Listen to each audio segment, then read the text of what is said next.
ਲੰਬੀ ਦਾ ਲਾਠੀਚਾਰਜ ਮਾਨ ਸਰਕਾਰ ਲਈ ਕਸੂਤਾ ਬਣਿਆ। देखो मैं कहा लंबी ते लाठीचार्ज का रिश्ता बड़ा पुराना आ। लोग कहते सन कि शायद ऐतकी तीसरी धिर दी सरकार आ गई है, लंबी दे विच लंबे लाठीचार्ज नहीं होणगे। बड़े ऐसे लाठीचार्ज इत्थे वेखे आ, सुने आ, कवर भी कीते आ, पर आ लाठीचार्ज यानी इस सरकार दा जिहड़ा पलेठा लाठीचार्ज है उत्थे ही होया जिथे कदे लाठीचार्ज आम हुंदे सन। तो हुण देखो स्थिति ते इन्हां वास्ते कसूती बनी पई है, क्योंकि लंबी वो इलाका है जितों खुडियां साहब जिते ने, ते तुहानूं पता खुडियां लैगसी जिहड़ी है, खुडियां परिवार दी जिहड़ी राजसी विरासत आ, ਉਹਦੇ ਵਿੱਚ ਸਭ ਤੋਂ ਵੱਡੀ ਗੱਲ ਜਿਹੜੀ ਹੈ ਉਹ ਇਹ ਆ ਕਿ ਇਸ ਫੈਮਿਲੀ ਨੇ ਕਿਸਾਨੀ ਅੰਦੋਲਨ 'ਚ ਭਰਪੂਰ ਯੋਗਦਾਨ ਪਾਇਆ। ਇਹਨਾਂ ਦੇ ਦੋ ਜੀ ਲਗਾਤਾਰ ਮੁਸਲਸਲ ਦਿੱਲੀ ਜਾਂਦੇ ਰਹੇ ਜਾਂ ਉੱਥੇ ਬੈਠੇ ਰਹੇ। ਸੋ ਉੱਥੇ ਇਹ ਸਾਰਾ ਕੁਝ ਹੋ ਗਿਆ। ਹਾਲਾਂਕਿ ਖੁੱਡੀਆਂ ਸਾਹਿਬ ਨਾਲ ਮੈਂ ਅੱਜ ਗੱਲ ਕੀਤੀ ਸੀ, ਇੱਕ ਇੰਟਰਵਿਊ ਕੀਤੀ, ਤੇ ਉਹਦੇ ਵਿੱਚ ਉਹ ਕਹਿ ਰਹੇ ਸਨ ਕਿ ਦੇਖੋ ਮੈਨੂੰ ਨਹੀਂ ਪਤਾ, ਜੇ ਮੈਨੂੰ ਪਤਾ ਹੁੰਦਾ ਤੇ ਮੈਂ ਇੱਥੋਂ ਤੱਕ ਗੱਲ ਨਹੀਂ ਸੀ ਜਾਣ ਦੇਣੀ। ਹੁਣ ਵੀ ਅਸੀਂ ਨਿਬੇੜਾ ਕਰਵਾਵਾਂਗੇ, ਪਰ ਝੇੜਾ ਬਹੁਤ ਵੱਧ ਗਿਆ। ਝਗੜਾ ਆਪਾਂ ਸਮਝਦੇ ਹੁੰਦੇ ਆ ਨਾ ਕਿ ਝਗੜਾ ਜਦੋਂ ਵੱਧ ਜਾਂਦਾ ਹੈ ਤੇ ਫਿਰ ਮੁਸ਼ਕਲ ਬਣ ਜਾਂਦੀ। ਉਹ ਝਗੜਾ ਖਾਸਾ ਵੱਧ ਗਿਆ, ਖਾਸਾ ਇਉਂ ਵੱਧ ਗਿਆ। ਹੋਇਆ ਕੀ ਸੀਗਾ, ਬੇਸਿਕਲੀ ਸਮੱਸਿਆ ਤਾਂ ਫਿਰ ਉਹੀ ਪ੍ਰਸ਼ਾਸਕੀ ਜਿਹੜੀਆਂ ਕਮੀਆਂ ਪੇਸ਼ੀਆਂ ਰਹਿ ਜਾਂਦੀਆਂ ਨੇ। ਗੁਲਾਬੀ ਸੁੰਡੀ ਨੇ ਤਬਾਹੀ ਕੀਤੀ ਸੀ, ਆਪਾਂ ਬਾਤ ਤਫਸੀਲ ਰਿਪੋਰਟਾਂ ਕਰਦੇ ਰਹੇ ਕਿ ਕਿੰਨੇ ਉਸ ਤੋਂ ਬਾਅਦ ਖੁਦਕੁਸ਼ੀਆਂ ਵੀ ਕਰ ਗਏ ਕਿਸਾਨ। ਹੋਇਆ ਕੀ ਕਿ ਇਹਨਾਂ ਨੇ ਗਰਦੌਰੀਆਂ ਕਰਵਾਈਆਂ ਸਨ। ਲੰਬੀ ਦੇ ਵਿੱਚ ਨਰਮਾ ਖਾਸਾ ਸੀ, ਰਕਬਾ ਖਾਸਾ ਸੀਗਾ। ਇਹ ਜਿਹੜੀਆਂ ਗਰਦੌਰੀਆਂ ਹੋਈਆਂ ਲੰਬੀ ਦੇ ਵਿੱਚ ਨਹੀਂ ਹੋਈਆਂ, ਤਕਰੀਬਨ ਲਾ ਲਓ ਕਿ ਅੱਧਾ ਕੁ ਦਰਜਨ ਪਿੰਡ ਸਨ ਜਿੱਥੇ ਗਰਦੌਰੀਆਂ ਹੋਈਆਂ। ਹੁਣ ਜੇ ਗਰਦੌਰੀਆਂ ਨਹੀਂ ਹੋਈਆਂ ਤੇ ਫਿਰ ਖਰਾਬੇ ਦਾ ਮੁਆਵਜ਼ਾ ਕਿੱਥੋਂ ਆਉਣਾ ਸੀ।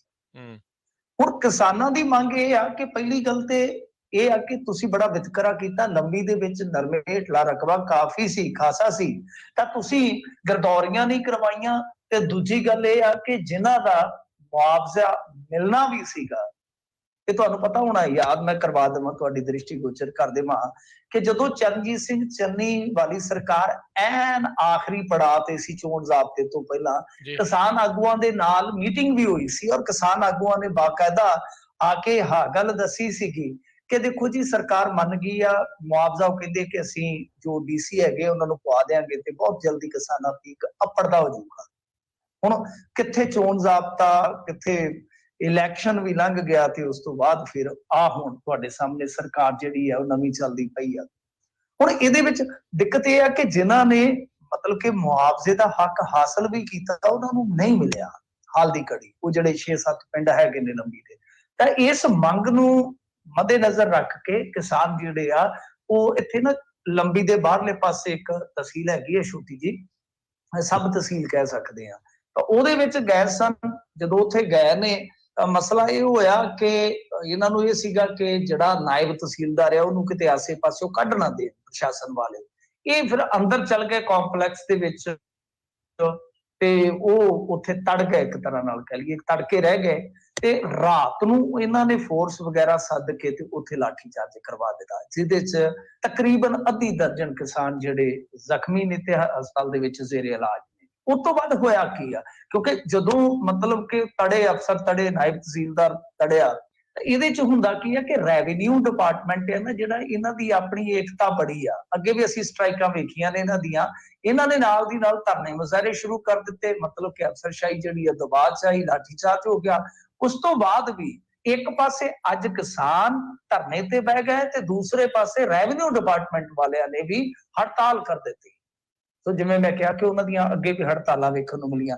ਇੱਥੋਂ ਤੱਕ ਕਿ ਇੱਕ ਅਜੀਬੋ-ਗਰੀਬ परिस्थिति पैदा हो गई कि जदों कर्मचारी मुर्दाबाद कर रहे सन, किसान मजदूर एकता जिंदाबाद कर रहे सन, दूजे पासे किसान, तो एक अजीब जिहड़ा उत्थे दृश्य वेखण नूं मिलिया ਉਹ ਇਹ ਸੀਗਾ ਕਿ ਜਿਹੜੇ ਕਰਮਚਾਰੀ ਉੱਥੇ ਧਰਨਾ ਲਾ ਕੇ ਮੁਜ਼ਾਹਰਾ ਕਰ ਰਹੇ ਸਨ, ਇੱਕ ਨਾਅਰੇਬਾਜ਼ੀ ਕਰ ਰਹੇ ਸੀਗੇ, ਤਾਂ ਡੀਸੀ ਜਿਹੜੇ ਮੁਕਤਸਰ ਸਾਹਿਬ ਦੇ ਉਹ ਉਹਨਾਂ ਦੇ ਵਿੱਚ ਜਾ ਕੇ ਖੁਦ ਨੂੰ ਮੁਰਦਾਬਾਦ ਕਹਿਣ ਲੱਗ ਗਏ।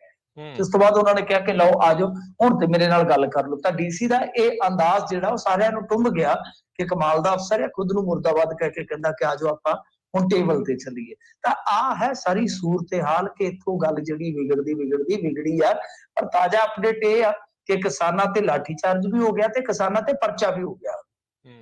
ਕਿਸਾਨਾਂ ਤੇ ਲਾਠੀ ਚਾਰਜ ਵੀ ਹੋਇਆ, ਸੱਟਾਂ ਵੀ ਉਹਨਾਂ ਦੇ ਖਾਸੀਆਂ ਲੱਗੀਆਂ ਨੇ, ਉਲਟਾ ਪਰਚਾ ਵੀ ਹੋ ਗਿਆ। ਤਾਂ ਇਹ ਕਹਾਣੀ ਜਿਹੜੀ ਆ ਕੁਛ ਇਸ ਕਿਸਮ ਦੀ ਵਿਗੜੀ ਹੋਈ ਆ ਕਿ ਆਮ ਆਦਮੀ ਪਾਰਟੀ ਵਾਲਿਆਂ ਨੂੰ ਲੋਕ ਗੁੱਝੀਆਂ ਟਕੋਰਾਂ ਨਹੀਂ ਸਿੱਧੀਆਂ ਟਕੋਰਾਂ ਲਾ ਰਹੇ ਨੇ ਕਿ ਵੇਖ ਲਓ ਤੁਸੀਂ ਤੇ ਬਹੁਤ ਜ਼ਿਆਦਾ ਅੰਦੋਲਨ ਦੇ ਵਿੱਚ ਉਸ ਵੇਲੇ ਨਰਿੰਦਰ ਮੋਦੀ ਸਰਕਾਰ ਨੂੰ ਘੇਰਦੇ ਰਹੇ ਤੇ ਤੁਹਾਡੀ ਸਰਕਾਰ ਦੇ ਵਿੱਚ ਕੀ ਹੋ ਰਿਹਾ, ਜਦ ਕਿ ਇੱਕ ਪਾਸੇ ਕੱਲ ਜਾਂ ਪਰਸੋਂ ਦੀ ਗੱਲ ਹੈ, ਮੈਨੂੰ ਹੁਣ ਪੱਕਾ ਯਾਦ ਨਹੀਂ, ਸ਼ਾਇਦ ਪਰਸੋਂ ਦੀ ਗੱਲ ਆ ਕਿ ਮਾਨਸੇ ਦੇ ਵਿੱਚ ਮੁੱਖ ਮੰਤਰੀ ਸਾਹਿਬ ਆਉਂਦੇ ਨੇ ਤੇ ਆਫੀਸ਼ੀਅਲੀ ਜੋ ਇਹ ਫਾਰਮੈਲਿਟੀ ਹੈਗੀ ਉਹਨੂੰ ਪੂਰੀ ਕਰਦੇ ਆ ਕਿ ਅਸੀਂ ਮੁਆਵਜ਼ਾ ਕਿਸਾਨਾਂ ਤੱਕ ਪਹੁੰਚਦਾ ਕਰ ਰਹੇ ਹਾਂ। ਤਾਂ ਦੂਸਰੇ ਪਾਸੇ ਉਸੇ ਮੁਆਵਜ਼ੇ ਨੂੰ ਹਾਸਲ ਕਰਨ ਵਾਸਤੇ ਉਹਨਾਂ ਨੂੰ ਧਰਨੇ ਮੁਜ਼ਾਹਰੇ ਕਰਨੇ ਪੈ ਰਹੇ ਆ।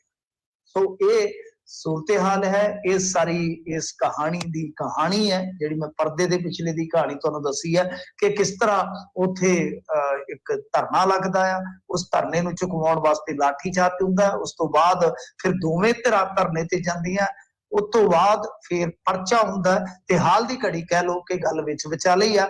ਏਕਤਾ ਉਗਰਾਹਾਂ ਵਾਲਿਆਂ ਨੇ ਵੀ ਕਾਲ ਦਿੱਤੀ ਸੀ ਕਿ ਅਸੀਂ ਜ਼ਿਲ੍ਹਾ ਹੈੱਡਕੁਆਟਰਾਂ ਤੇ ਧਰਨੇ ਦੇਵਾਂਗੇ ਤੇ ਮੇਰੇ ਖਿਆਲ ਦੇ ਨਾਲ ਉਹਨਾਂ ਨੇ ਦਿੱਤੇ ਜੀ।